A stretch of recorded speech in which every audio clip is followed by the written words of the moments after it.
আসসালামু আলাইকুম সবাইকে, কেমন আছেন সবাই? আশা করছি আমার যে সকল মিষ্টি আপু ভাইয়ারা ভিডিওটি দেখছেন, আল্লাহর রহমতে সবাই খুব ভালো আছেন, সুস্থ আছেন। নতুন একটি ভিডিও দিচ্ছি। আমি বিদিশাস ব্লেন্ড চ্যানেল থেকে বলছি।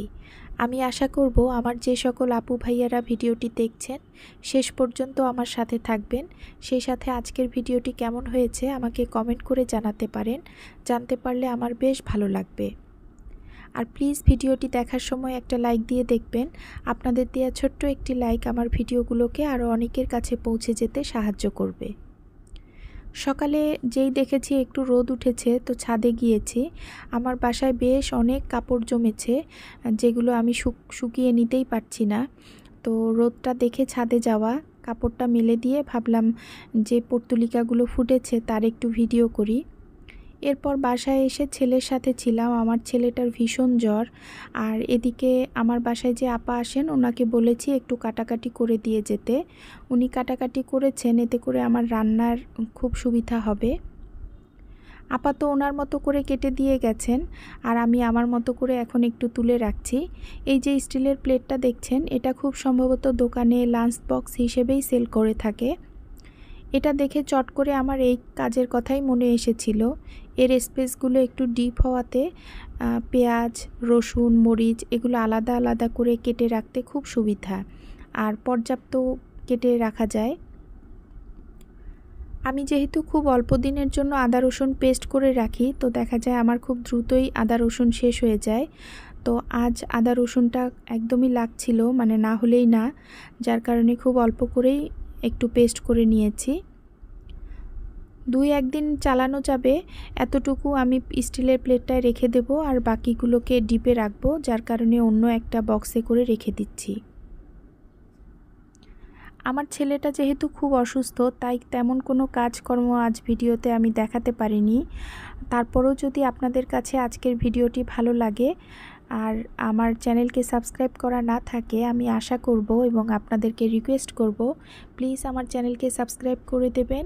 সেই সাথে পাশে থাকা বেল বাটনটি প্রেস করবেন, এতে করে আমি যখন নতুন কোনো ভিডিও দিব আপনাদের মোবাইলের নোটিফিকেশনে চলে যাবে। যারা এই কাজটি করেছেন আপনাদের অসংখ্য ধন্যবাদ। ছেলে এই সময়টায় ঘুমাচ্ছিল, তো যার কারণে এই কাজগুলো করেছি। আর এগুলো করে একটু ঝটপট রান্নাটাও সেরে ফেলবো।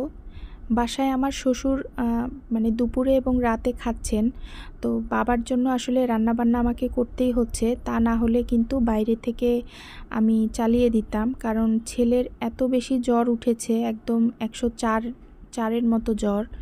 তোর পাশ থেকে আসলে সরাই যাচ্ছে না। তো বাবাকে বাইরের খাবার খাওয়ানোটা একটু কেমন, আর উনি পছন্দও করে না সেভাবে, তো যার কারণেই রান্নাবান্নাগুলো ঝটপট করে ফেলছি।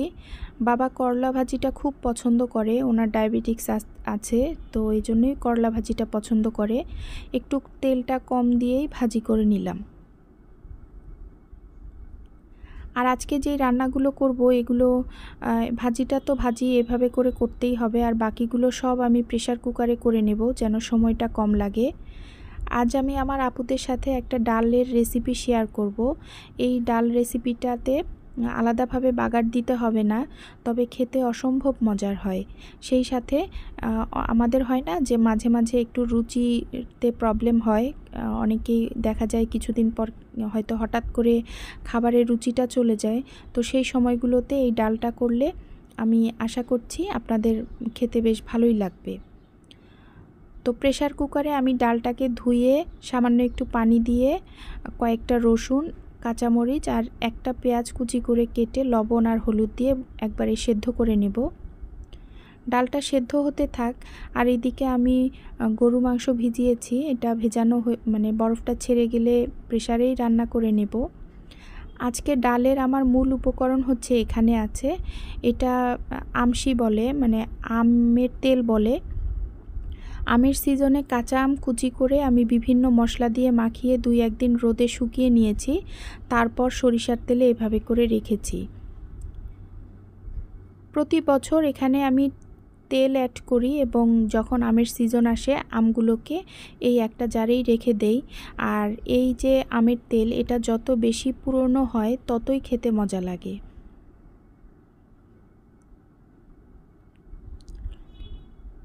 আলাদা করে একটু তুলে নিচ্ছি।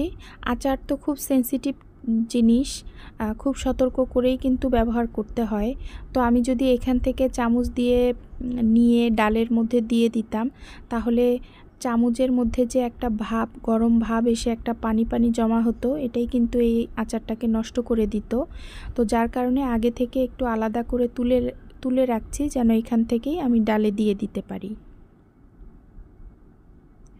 এখানে বেশ কিছু মশলা মিশানো আছে, তো মশলাগুলো নিচের দিকে পড়েছে, যার কারণে প্রতিবার ব্যবহার করার সময় একটু ঘুটে দেই, যেন মশলাটাও পাওয়া যায়। তো ডালটা সেদ্ধ হয়ে গেছে। আমি অন্য একটা পাতিলে ডালটাকে নিয়েছি, আর এখানে একটু গরম পানিও ব্যবহার করেছিলাম। হালকা একটু পাতলা, মানে এটা ভারী থাকবে ডালটা, তবে একটু পানি দিতে হয়েছিল। তো এর মধ্যেই আমি আমশিটা দিয়ে দেব, দিয়ে আমি 1 মিনিটের মতো জাল করব। এটা যারা টক ডাল খেতে পছন্দ করেন, আমি আশা করছি আপনাদের ভালো লাগবে। আমি তো এখানে আম দিয়ে করেছি, তবে আপনারা যে কোনো ধরনের টক জাতীয় ফল যেগুলো আচার করা যায়, তো সেগুলো দিয়ে করতে পারেন। এখন তো জলপাই পাওয়া যাচ্ছে, জলপাই দিয়েও করা যায়। তো রান্নাটা কমপ্লিট করে ফেলছি, আর এদিকে ছেলের জন্য ও খেতে পারবে এরকম খাবার আমি একটু পরপরই বানিয়ে দিচ্ছি। ও কিছুই খেতে চাচ্ছে না, আর যাই খাচ্ছে খাওয়ার পরপর ওর ভমিটিং হচ্ছে। তো এটা আমাকে খুবই প্যারা দিচ্ছে, যে খাবার সে পেটে রাখতে পারছে না এরকম। ডক্টর দেখিয়েছি, নাপা ওষুধই দিয়েছেন ডক্টর, তো সেটাই চলছে। ওষুধ খাওয়াতে গেলেও কিন্তু পেটে কিছু দিতে হয়, তো যার কারণে ওকে একটু খাওয়ানোর চেষ্টা করব, দেখি খায় কি না। বাচ্চাদের অসুস্থতা হলে বাবা মায়েদের, বিশেষ করে মায়েদের তো টেনশনের শেষ থাকে না। তবে আমার এই ছেলেটা একটু সেন্সিটিভ, আরও জন্মের পরপর আমাদের বেশ ভুগিয়েছিল, মানে জীবন মৃত্যুর সন্ধিক্ষণে ছিল। তো সেই জায়গা থেকে ওর সামান্য গাটা গরম হলেই আমাদের খুব ভয় লাগে। তো আপনারা আমার ছেলের জন্য দোয়া করবেন যেন দ্রুত সুস্থ হয়ে যায়। খুব ছোটোবেলা থেকে ওর এইটা অভ্যাস, ও ঘুমানোর সময় যদি ওর ভ্রুর পাশে এইভাবে করে একটু হাত বুলিয়ে দেওয়া যায়, ও খুব আরাম পায়। আর ওর পাশে বসে থেকে মানে দেখছিলাম, সেই সাথে ওর মাথায় একটু জলপট্টি দিয়ে দিচ্ছি, বারবার করে গাটা মুছে দিচ্ছি গায়ের গরমটা তোলার জন্য। তো এভাবে করেই কাটছে আমাদের দিন। ছেলেকে ওষুধ খাইয়ে তারপর একটু ঘুম পাড়িয়ে দিয়েছি, ও ঘুমাচ্ছে। এই ফাঁকে আমার একটা পার্সেল এসেছে। আমি কয়দিন আগে আপনাদেরকে সিঙ্কের একটা প্রবলেম শেয়ার করেছিলাম, তো সেই প্রবলেমটা যেন আর না হয় সহজে, যার কারণে আমি এই প্রোডাক্টটা অর্ডার করেছি। তবে খুব একটা কাজের না, আমাকে আবার একটু বুদ্ধি খাটাতে হবে। এমনি জিনিসটা ভালো, তবে এখানে যে আঠাটা দেয়া আছে সেটা এত নিম্নমানের, বা এখানে আঠা নেই বললেই চলে। তো এটা সিঙ্কের এই যে মাঝখানটায় দিব, এটার জন্য আমি দেখি বাসায় ন্যানো টেপ আছে, তারপর ডাবল সাইডের টেপ আছে, তো এগুলো দিয়ে আবার করা যায় কিনা। যদি করা যায় তাহলে এটা খুব ভালো একটা অপশন হবে, বা সিঙ্কটাকে আমার বেশ সুরক্ষিত রাখবে। এখানে কিন্তু কস্টেপ দেয়াই আছে, তবে খুবই নিম্নমানের, মানে এখানে আঠা নেই বললেই চলে। আর এই যে উঠে আসছিল, তবে এটাকে যদি আমি ডাবল সাইডের টেপ বা ন্যানো টেপ দিয়ে যদি লাগিয়ে দিতে পারি, এটাকে যদি আটকায় রাখতে পারি, তাহলে এটা খুব ভালো একটা অপশন হবে।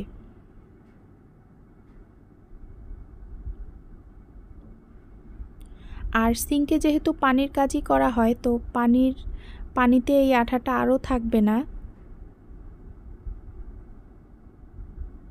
তো দেখি পরবর্তীতে আমি একটা বুদ্ধি বের করব, তারপর যদি এটা এই নেটটাকে এইভাবে করে দেয়া যায় তাহলে খুব ভালো হবে আমার জন্য। এর পরপরই আমি এই যে মাটির সাজের একটা ভিডিও করেছিলাম, সেটা তো আগেই পাবলিশ করেছি, আপনারা অনেকেই দেখেছেন। তো যাই হোক, আজকের ভিডিও এই পর্যন্তই। সবাই ভালো থাকবেন, সুস্থ থাকবেন, আমার ছেলে এবং আমার পরিবারের জন্য দোয়া করবেন। দেখা হবে নেক্সট ব্লগে, সেই পর্যন্ত আল্লাহ হাফেজ, আসসালামু আলাইকুম।